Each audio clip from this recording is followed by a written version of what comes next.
Hello viewers, welcome to Innovate Teaching Channel. In this video, we are all going to learn a new concept. It is inclusive education. So by this video, you will know about what is inclusive education, what are the aspects of inclusive education, what is the importance of inclusive education, and what are the aims and objectives of inclusive education. First, let us see what is inclusive education. Inclusive education is a new approach towards educating the children with disability and learning difficulties with that of normal ones within the same roof. We know that there are multiple disabilities, right? Mainly physical disabilities like hearing impairment, vision impairment, mental disorder, and some other learning difficulties like dyslexia, dyscalculia, dysgraphia, etc. So in this new approach of inclusive education, normal children and disability children both sit within the same roof and study.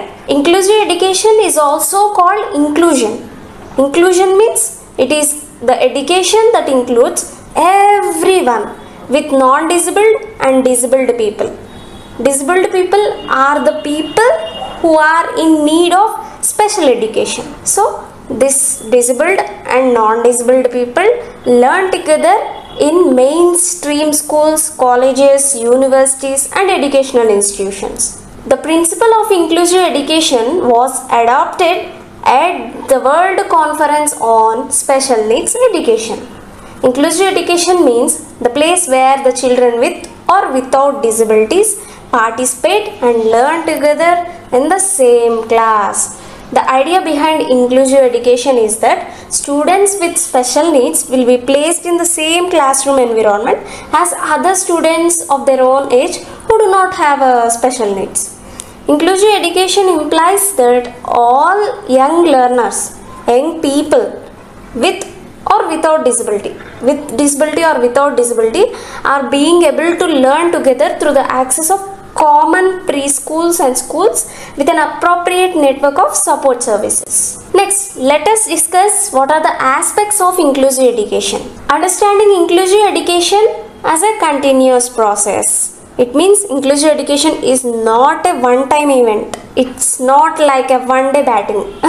Encouraging the participation of all students, teachers and parents. It means inclusive education strengthens and sustains every individual of this inclusive system. Making curriculum flexible according to the needs of the disabled people, disabled children, while keeping the objectives of education the same for the children. It means it makes more accessible of this education system. Providing support for the teachers as well as the students. Inclusive education conducts appropriate training programs for teachers and students, it provides big support. Next, let's know what is the importance of inclusive education. First importance is children develops a positive understanding of themselves and others, like appreciating diversity, growth of respect and understanding, inculcates culture among them. The second importance is it develops friendship among the children. Through this inclusive education, children learns social skills. As we all know, some of the fundamental social skills like following directions, using manners, working with others, good hygiene, greetings, being sportive, listening to others. Third importance is children learn important academic skills. We know that academic skills are talents and habits that benefit academic pursuits such as listening, writing, reading, doing maths, analysis, critical thinking, debate, public speaking and many other skills which comes under academic skills. The fourth importance is it greatest sensitivity among the people. It means through this inclusive education, children develops understanding how words can hurt and they practices patience and they learns empathy. The fifth importance is better understanding of strengths and weaknesses. The sixth importance is development of healthy citizenship. Citizenship is the status of a person recognized under the law of a country of belonging to thereof. The seventh importance is achievement of universalization. If one achieves universalization, he or she can achieve socialization. It is the extension of the area and the range of those who share in a good. Eighth importance is, through this inclusive education, one can fulfill constitutional responsibilities like respecting the national flag and national anthem, obeying laws of our country, protecting the power, unity and integrity of the country, safeguarding public property, and so on. Finally, let's move on with what are the aims and objectives of inclusive education. A. Education for all. It means it doesn't show any partiality among the children. All will be included under inclusive education. B. Protection of rights. C. Identification of skills. D. Development of social consciousness, which is shared by individuals within a society. E. To prepare new challenges. F. Development of brotherhood. G. To improve quality of education. In this class, we are going to discuss a concept from inclusive education, that is integration education. So let's discuss what is the concept of integration education, their key processes, what is the importance of integration education and its conclusion. First, concept of integration education. Integrated education is the educational program in which exceptional children attend classes with normal children. Integration also means mainstreaming or normalization.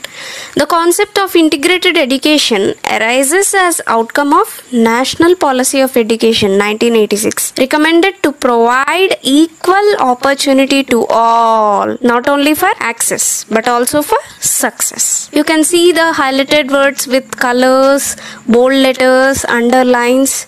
So this should be mentioned in the exam papers and records particularly. Integration signifies the process of interaction of disabled children with normal children in the same educational setting. It is the placement of the disabled children in ordinary schools with some specialized educational help and services. It is not necessarily integrated all the students who are away from the education for any reason like physically, mentally, socially deprived, or because of any caste, creed, gender, race, ability, disability, lifestyle, etc. Next, let's see what are the key processes of integration education. There are 4 key processes, friends, and these are very important in integrated education.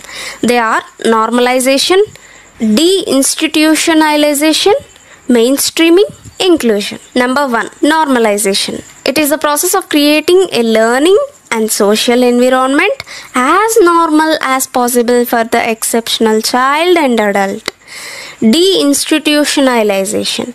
It is the process of releasing as many exceptional children and adults as possible from the confinement of residential institutions into their local community. Third, mainstreaming. It is the process of bringing exceptional children into daily contact with non-exceptional children in an educational setting. Number 4th, inclusion. It is a key process of bringing exceptional children of whatever condition into the general classroom for their education. All these are very good and most important key processes. So that's why it received the name key. Key is very important for any solution. Next, importance of integration education. It does not create feeling of differentiation among disabled children. It helps to remove inferiority complex among disabled children. It provides peer group help in learning from normal children. It provides a disabled children a chance to enjoy school life with normal children. It ensures social integration. It includes affection, love, and respect for disabled children among normal children. Disabled or challenged students may get help from peers for learning and get motivation for learning. Finally, the conclusion of integration education. Thus, integration education is the process of bringing the handicapped to the whole, the society.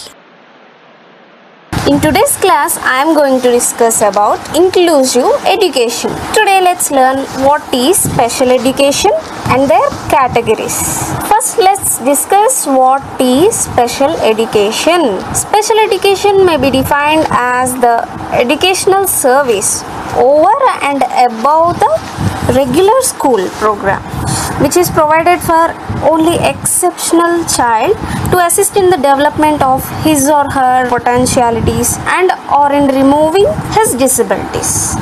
Special education relates to the provision and organization of a system education outside the ordinary school system. Their services are totally provided by the public school systems and are free of cost. Services can include instruction in the classroom or at home or in hospitals or within the learning disability institutions, which cover a wide spectrum of disorders ranging from mild to severe.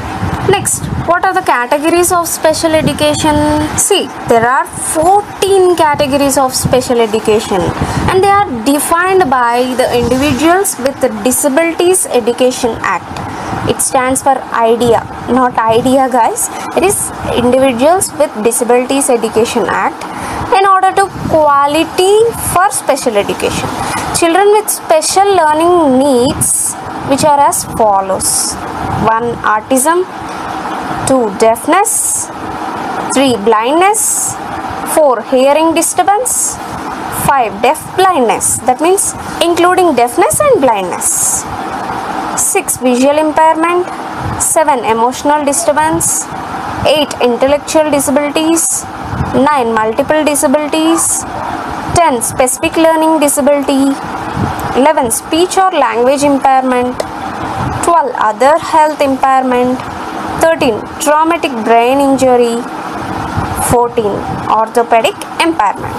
So there are completely 14 categories of special education. Now let us discuss one by one in small detail.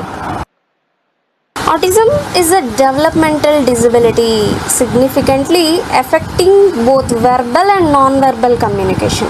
Non-verbal communication means the communication which is expressed through eye contact, various gestures, postures, written communication, and through social interaction and behavior, and it is generally evident before age 3 years age, and it badly adversely affects a child's educational performance. Deafness means a hearing impairment, you all know very well. Deafness, if it is so severe that child's ability to process linguistic information, that means lingual language information through hearing with or without amplification is limited. Amplification means increasing the voice sound, so that amplification is limited to the extent, and this also adversely affects his or her education program. Who people are said to be deaf? Who are those who cannot hear even if spoken very loud. See, if I am shouting blah blah blah blah blah, that movie is there now, Ram Charan movie, what is that called? So in that movie, that heroine will speak very loud, but he can't hear through some distance. So those are said to be deaf. They require preparation in basic skills through special techniques before they are admitted in general schools. And definitely there should be some hearing aids to help them to become more functional. And hearing impairment needs lot of hearing aid auditory training programs. Hearing impairment, this is also a hearing loss in 1 year or both years, anything it may be, and it may be of two different kinds, permanent or temporary. Temporary means the hearing impairment will be fluctuating. Sometimes it may be, sometimes it may not be, sometimes it may be clear, sometimes it may be not clear. So even though it also badly affects educational program, but friends, it is not included in the definition of deafness. Okay, for such children education, the education will be in general schools in common with other children. It is not much difficult. Deaf blindness, I already said you, including deaf and including blindness. So this is having simultaneous hearing impairment and visual impairment. and this contribution causes severe communication and other developmental educational programs, and that cannot be accommodated in special education program because it only for the children who are having deafness or a child with blindness only. Visual impairment, including blindness, means impairment in vision. Severe enough, it also badly affects educational performance of children, but it can be corrected. The term includes both partial sight. Sight means having visual. Partial sight means having only little visual, and blindness means not having visual quality. So this visual loss is measured with the help of Snellen chart. See, this is Snellen chart. It depends upon the degree of visual loss, that may be partially sighted or complete blindness. See, this Snellen chart can be seen when we go for the eye checkup to the doctor, isn't it? Doctor asks you to read. Visual impairment. This is a continuation, friends. The partially sighted are those who require large printing or magnified printed materials. Their visual acuity means sharpness of visual image. If there is a vision image, how much sharp that he or she could see is the visual acuity. The visual impairment person will have very low visual acuity, that is 20/70. 20 means that is the degree for visual impairment children, and 70 indicates the visual acuity for normal child. I'll explain this through an example. See, for example, let us consider a normal child. A child can see an object, for example an apple, at a 70 feet distance. She is having that much acuity, that much clarity, that much sharpness at 70 feet. Whereas the child with visual impairment can see the same object from the same place at only 20 feet distance. Greater than that distance, like 20.5, 21, 30, 40, 50, she can't see because she is having visual impairment. So that is the difference between a normal child and a visual impairment child, and the visual acuity of both of them. See, the blind are those who need to be taught through a Braille method. See, this is the Braille method, and their visual acuity may fall at 2/20. You compare this with the same example. 2 is for visual impairment children, 20 is for normal child. They must be prepared in pre-academic. Before they are admitted in the general schools only, it should be taught.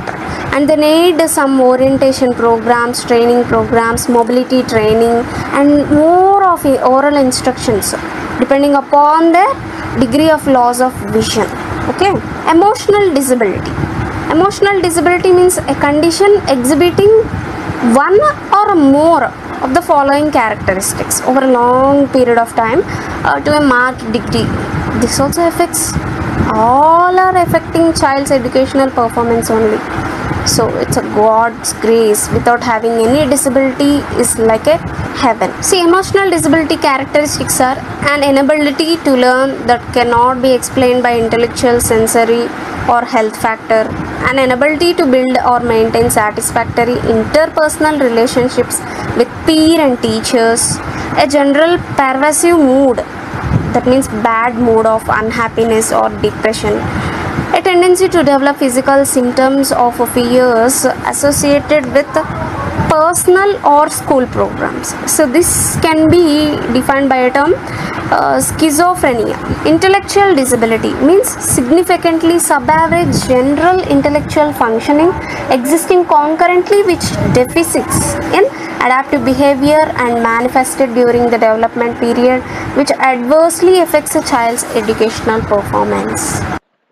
Multiple disabilities means a child exhibits 2 or more impairments. Previously it is 1 or more impairment, now it is 2 or more impairments simultaneously, like intellectual disability, blindness, orthopedic impairment, etc.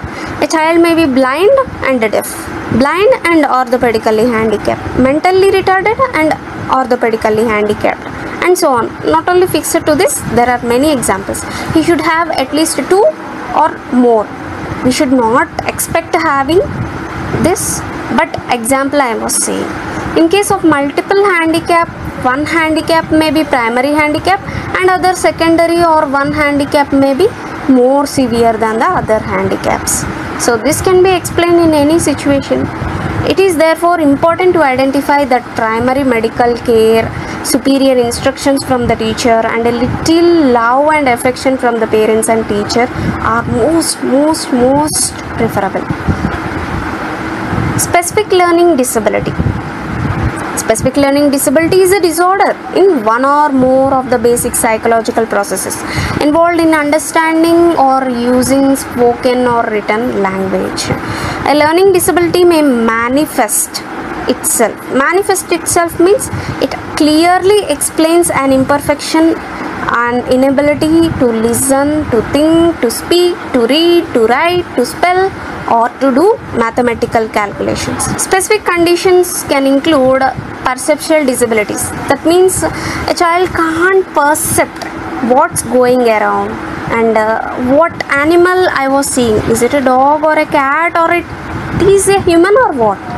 He can't perceive. Brain injury. Minimal brain function means minimum brain functioning. And dyslexia or developmental aphasia. Dyslexia means difficulty in reading. He don't know what he was reading. Speech or language impairment. It is a communication disorder such as stuttering, impairment, articulation. See, for example, a child reads like a kite, book, symbol. See, this is what stuttering impairment means. Language impairment, that means he reads like a CUT as cut, BUT as but, and also PUT as put, not as put. Okay, or a voice impairment. This all adversely affects a child's educational performance. Traumatic brain injury. See, this is an acquired injury to the brain by external cause or any physical force resulting in total, complete, or partial, only half functional disability, or psychosocial impairment, or both. We can't say anything. Anything may be affecting the child's educational program only, finally. And this injury applies to open or closed head injuries resulting in impairment in one or more areas of a mental functioning such as cognition, language or speech, memory, attention, reasoning, abstract thinking, judgment, problem solving, perceptual and motor abilities, psychological behavior, and information processing. Health impairment. It means having limited, less strength, vitality, less energy, or less alertness. Under this category, we see children whose poor physical conditions make them inactive and drowsy, and who requires special health precautions. They should have sufficient medical checkups and support in their school and nearby surrounding home areas. And health impairment problems such as asthma, attention deficit disorder, attention deficit hyperactivity disorder, diabetes, epilepsy, which is a genetical disorder, heart condition, hemophilia, lead poisoning, leukemia, blood loss, rheumatic fever, sickle cell anemia. All these affects child's educational performance. Orthopedic impairment. This impairment means a severe orthopedic impairment also affects children educational performance. It is the impairment caused by congenital anomaly. Congenital in the sense having by birth. Anomaly, it is abnormal condition. Impairment caused by diseases like poliomyelitis, bone tuberculosis, and impairment caused from others like cerebral palsy, which is related to brain disorder, amputations and fractures or burns that cause contractures. And in all these cases, the problems are so severe and they require artificial limbs through biomaterial surgeries, which compensate from the crippling condition. Finally, I conclude this video that special education makes it possible for every child to achieve academic success in the least restrictive environment despite their disability. The federal law governing the system is called IDEA, not that idea. It is Individuals with Disabilities Education Act, entitles all children with learning disabilities to a free appropriate education fee. And my suggestion is, friends, children with special needs inspire a special love. Parents of children with special needs create their own world of happiness and believe in things that others cannot yet see. In this class, we are going to discuss a concept from inclusive education. Today's topic is child with physical challenges. This video mainly focuses on visual impairment of the children. So let's discuss what is visual impairment, its types and categories, what are their characteristics, and what are the causes, and how are the educational programs managed, and what is a Braille script. Let's discuss them one by one slowly. First, let's see what is the introduction of children with physical challenges. A physically challenged child may be defined as a child who has a disability of locomotor and neurological origin. Locomotor disability is a kind of disability that restricts limb movement, like a bones and joint movement, and neurological disorder is a kind of disability which is related to the nervous system. So a physically challenged child may be having locomotor disability or neurological disability, which constitutes disadvantages or restrictions in one or more aspects of daily living activities. See, a physically challenged child may be physically, mentally, sensory, and emotionally type disabilities. The disability may be congenital or acquired. Congenital in the sense the disability which is by birth, or acquired in the middle of his or her life. And a child with a physical disability may have one or more than one disability. We can't say fixed count number. And what is a visual impairment and what are their types? Visual impairment including blindness are defined as a vision that, even with correction, adversely, that means badly, affects a child's educational performance. And this term includes both low vision and the blindness. First kind of visual impairment is legal blindness, and this term is defined as central visual acuity of 6/60 in the better eye after the best possible correction. See, this visual acuity is expressed as a fraction, and the formula for visual acuity is test distance by letter size. I have given you a best example in this chart. See, this is a Snellen chart which has many alphabets with different sizes. So if the person reads only the top letter of the Snellen chart, the visual acuity is documented as 6/60. That is legal blindness. That means that the top letter only, which should be read at 60 meters, is being read at 6 meters. So the same visual acuity is written as 0.1 on the decimal scale, and also 20/200 for the American standard for the Snellen fraction. So the visual acuity of 6/60 or 20/200 is equivalent to +1 on the log MAR scale. And the next kind is totally blindness. That means no eyesight is available in both eyes of a person. So he will be completely, totally blind. And therefore the total blind is defined as complete absence of visual perception. And the next type is partially sighted. A person who has a visual acuity of 6/21 or 20/70 or less in the better eye after the best possible correction is known as partially sighted person. Thus the remaining vision is useful for most of his learning. See, 20/70 vision is considered to be moderate visual impairment. That means a person with this level of vision, he needs to be at 20 feet to see what a person with normal vision can see at 70 feet.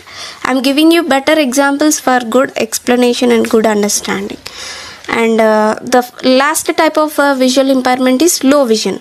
It is defined as markedly reduced functional vision. You can see a category list of a visual impairment in this chart.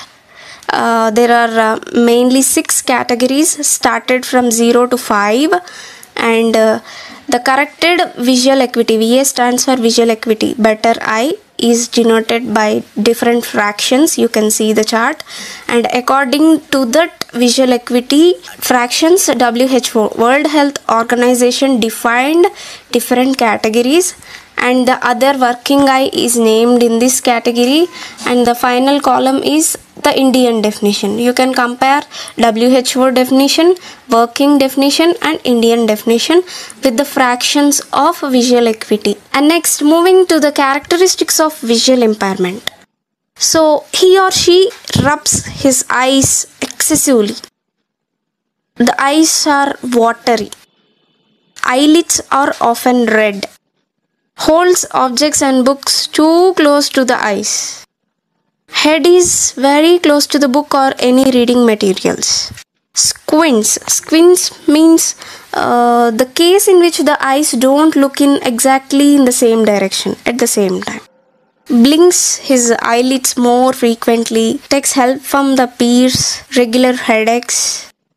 Bumps into the objects or into the people. Poor eye and hand coordination.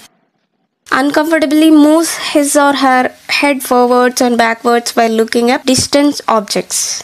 Loses place while reading into the lines of a book. Pressing through fingers on the eyeball to see clearly. Pain and irritation in the eyes. Not able to see during night times. Depending too much on oral information because of his night blindness. And not able to read in poor lighting conditions. Poor performance in the class, poor handwriting, that one cannot be prescribed as visually impaired by finding 1 or 2 symptoms unless there is thorough medical checkup and functional assessment.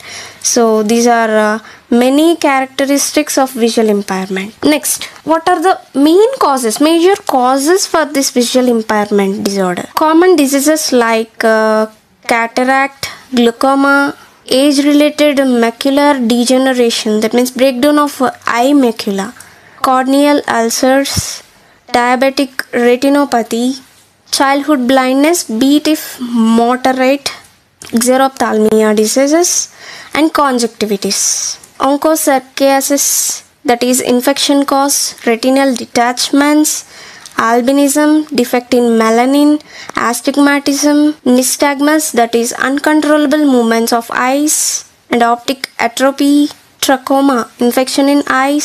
So these are few of the causes of visual impairment. And finally, what are the educational programs for visually impaired children? So they need some special schools, integrated education, and resource model education, itinerant model education. That means teachers becomes itinerants. Teachers travel to provide services to students with disabilities. Combined model education, cooperative model education, dual teaching model, inclusive education, and plus curriculum. This is main important educational program. Plus curriculum includes the specific skills peculiar to blind people. And this curriculum is said to be plus curriculum skills, which include braille reading, braille writing, orientation and mobility, daily living skills, sensory training, use of mathematical devices like abacus, etc. And you can see braille cell configuration given in this figure. The braille cell configuration is 1004, 2005, 3006. So you can see the Braille English alphabets provided in this chart along with Braille cell configuration explained. So this chart could be defined Braille cell configuration and the codes for tactile. Who deals with blind people? In this class, we are going to discuss a concept from Inclusive Education paper. The topic is on hearing impairment.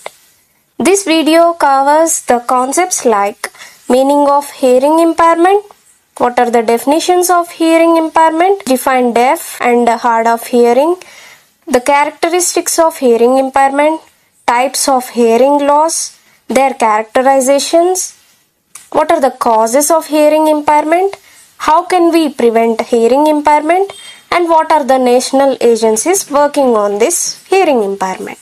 Initially, let us define hearing impairment. Hearing is measured in decibels.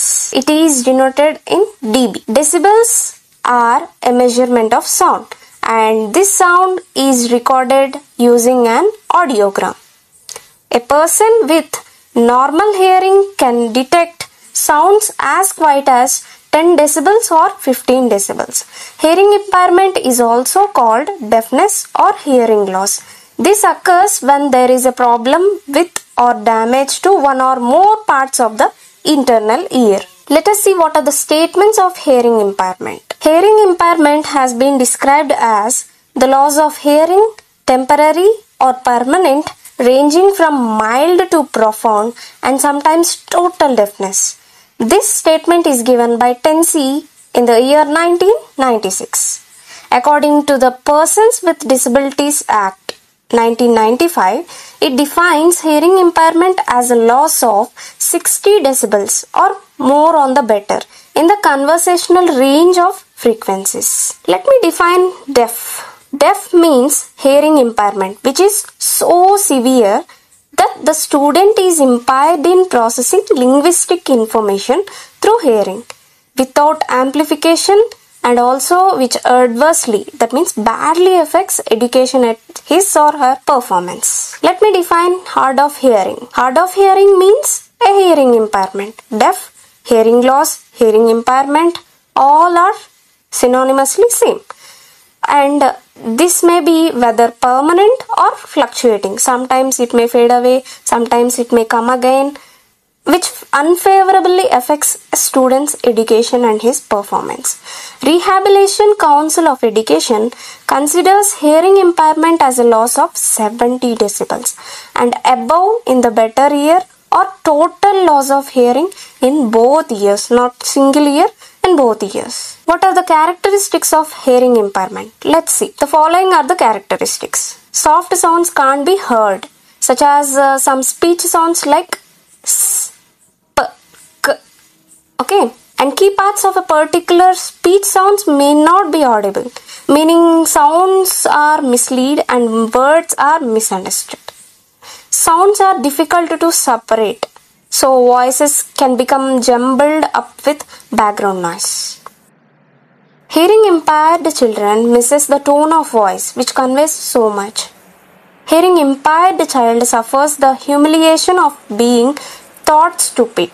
Frequent earaches may be occurring.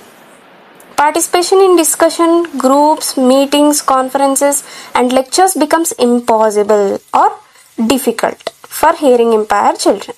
Hearing impaired child is unable to do two things at the same time. For example, eating and lip reading at the same time will be unable. Hearing impaired children does not understand the reasons for decision clearly and why they are excluded from decision making. Child lacks a stimulation of discussion and debate and also the sharpness of mind. Hearing impaired child runs the risk of paranoia feelings, and the reality of being left out causes depression. Let's discuss what are the types of hearing losses. The first type is conductive hearing loss. That means the outer and middle ear both are affected. And the second type is perceptive or sensory neural hearing loss. This loss occurs due to error in cochlea. Cochlea is a fluid-filled spiral-shaped cavity in the inner ear that helps us hearing, or any nerve in the brain which damages usually due to permanent hearing loss. The third type is congenital hearing loss. Congenital in the sense by birth. So the newborn baby gets hearing loss by birth itself. And the fourth type is adventitious hearing loss. The child gets hearing loss after the birth. Before the birth or during the birth is congenital, and adventitious is after the birth. Prelingual hearing loss means that occurs before the language is developed. The period of child may be between 0 to 2 years. Postlingual hearing loss type occurs after the language has begun to develop. The period starts from 2 plus years. Let us discuss the categorization of hearing loss. This slide HL indicates hearing loss. Based on the types of hearing loss, the following categorization as the degree of hearing loss is made. This table shows different degrees of hearing loss. It ranges from 10 to 91 plus decibels. Normal hearing loss is from 10 to 15 decibels. Slight hearing loss is from 16 to 25 decibels. Mild hearing loss is from 26 to 40 decibels. Moderate hearing loss is from 41 to 55 decibels. Moderate severe hearing loss is from 56 to 70 decibels. Severe hearing loss is from 71 to 90 decibels. Finally, profound hearing loss is above 91 decibels. So what are the main causes for this hearing loss? One of the cause may be due to conductive loss. For example, say some obstructions in the outer ear, or due to excess wax or foreign bodies inside the ear. The other cause may be sensory neural loss, like accidents, infections, environmental hazards, medications, old age issues, some diseases, miscellaneous causes. That means other external causes.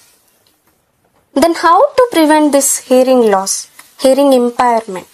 National efforts for prevention of this hearing impairment was immunization, National Iodine Deficiency Disorder Control Program, which abbreviates for NIDDCP, Child Survival and Safe Motherhood Program CSSM, National Nutritional Policy Program, National Awareness Program, etc.